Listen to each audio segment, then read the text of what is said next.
Salam alaikum la famille Mali kono ani Mali kokan an bɛ bɛɛ fo ka bɛɛ waleɲuman dɔn aw n'a balimakɛ bɛ ɲɔgɔn fɛ Aras Banayira du l'homme tranquille depuis Paris. Bi ye le 7 mai 2023 ne balimaw an b'a fɔ aw ma ko très urgent. An ye kunnafoni sɔrɔ k'a fɔ Isa Kawujimi a bɛ fɛ ka boli ka bɔ Mali kɔnɔ. A bɛ labɛn sugu bɛɛ la walasa a bɛ se ka boli ka bɔ Mali kɔnɔ cogo min na n'a ye nin video in sɔrɔ a b'a partager a ka se an ka ɲɛmɔgɔw ma u k'u janto Isa Kawujimi na sinon a bolitɔla don n'a ma se ka tɛmɛ Mali aéroport fɛ a bɛ fɛ ka yɛlɛ moto telimani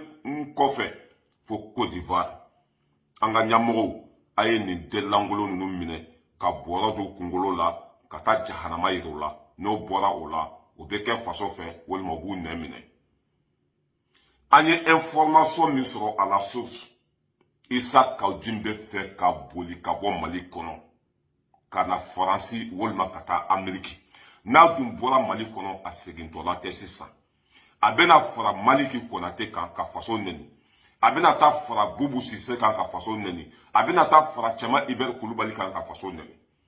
Mɔgɔ minnu bolila o ye wasakɛ dɔwɛrɛ kana taa fara o kan an ka ɲɛmɔgɔw. Ni faso denlankolon tora ka boli ka bɔ Mali kɔnɔ a dimi ka bon a dusukasi ka bon wa n'aw t'a kalama a fɔlen filɛ aw ye a ye Kawujimi ka passeport minɛ a la depuis sisan a y'aw janto an ka aéroport la a y'aw janto Mali frontière bɛɛ la mototigi fɛn fɛn bɛ bɔ Mali kɔnɔ k'a bɛ don Côte d'Ivoire kɔnɔ mɔgɔ fɛn fɛn sigilen b'a kɔfɛ a ye masque bɔ a nun na k'a lajɛ ni Kawujimi tɛ a bɛ préparation na de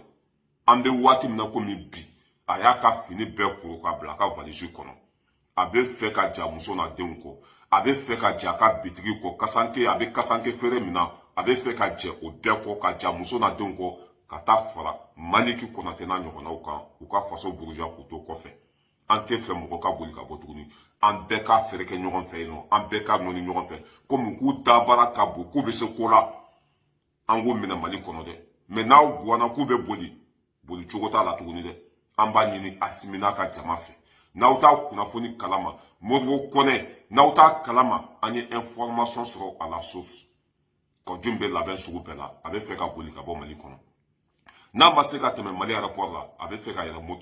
ka yɛlɛ moto telimani kɔfɛ fo Côte d'Ivoire. A y'aw janto aw yɛrɛ la dɔw kana taa fara tɔ ninnu kan tuguni parce que tɔ minnu bolila ka bɔ Mali kɔnɔ a ye maliyɛnden bɛɛ tɔɔrɔ ni nin fana dabaraba in fana bolila ka taa fara ninnu kan u bɛna taa an ka jamana tɔgɔ tiɲɛ u bɛna taa an ka jamana lagosi o dun man di an ye depuis sisan k'an ka daga sɔrɔ k'a fɔ wuli ka bɔ n sen kan Kawujimi bɛ labɛn sugu bɛɛ la Kawujimi bɛ préparation sugu bɛɛ la Kawujimi ye video 2 kɛ mɔgɔ kunkolo b'i kan da la mɔgɔ bɛ jateminɛ kɛ Kawujimi bɛ fɛ ka boli dɛ kɔnɔnafili sugu bɛɛ b'a ka dɛsɛ cogo t'a bolo a b'a kɛlɛnna komi gɔn i y'a faamuya ani mɔgɔ fɛn fɛn tun bɛ liti la a bɛɛ y'a ɲɛ minɛ a bɛɛ dɛsɛra cogo t'u bolo parce que Mali bɛɛ bɛ nin fanga in fɛ maliyɛnden bɛɛ bɛ nin fanga in kɔ kɛlɛ cogo tɛ nin na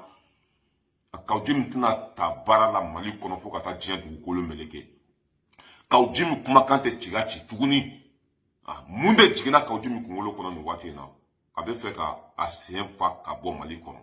a bɛ fɛ ka boli ka bɔ Mali kɔnɔ n'aw t'a kalama a fɔlen filɛ nin yan'an ka bɔ kuma kɔnɔ Kawujimi yɛrɛ kuma cogo bɛ misali minnu yira Kawujimi kuma cogo i y'a faamuya b'a la a bɛ hakilina minnu yira an b'o k'a la depuis sisan cogo t'a bolo dɛ cogo min b'a bolo bi ka boli ka bɔ Mali kɔnɔ n'an m'aw janto an ka aéroport la a tagatɔ de dɛ ni nin dun taara fara tɔ ninnu kan dusukasi b'an bɛɛ faga Mali denkolo u kan ka to Mali de kɔnɔ k'u ku tigɛ k'u cancan mais n'a fɔra ko n'a guwanna dɔrɔn a bɛ boli aw bolo ni nin bolila an b'a fɔ complice bɛ yen ni nin bolila an b'a fɔ k'aw sen b'a la Bubu bolila yan Karim Keyita bolila yan Cɛma Ibɛri Kulubali bolila Buba fana bolila Maliki Konate bolila mɔgɔ min ma se ka boli wɛrɛ sa de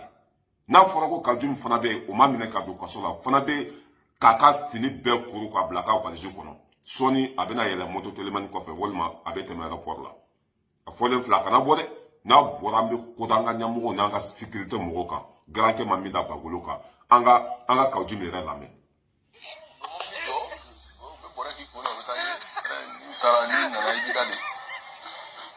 Sinon n'a y'a sɔrɔ ko minnu bɛ bɔrɛ kɛ mɔgɔw kunna Pour lui, c'est la solo. Mais c'est là qu'elle va faire un peu de nous.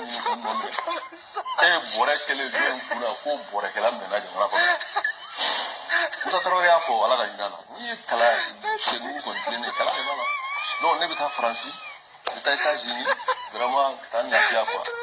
Dans la zone. Aw yɛrɛ tulo b'a la depuis kaw Jim ko ko ni MINUSMA ma bɔ Mali kɔnɔ k'ale bɛ politique haramu o b'a yira k'a fɔ ko dɛsɛ bɛ yen a tɛ se ka foyi dilan Mali kɔnɔ tuguni a kumakan tɛ ci ka ci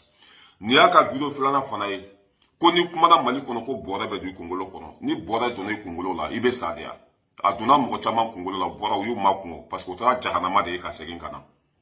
i y'a faamuya ni bɔrɛ donna i kunkolo la i tɛ sa o i bɛ to Mali kɔnɔ ten kaw Jim ko k'ale bɛ taa Faransi walima Ameriki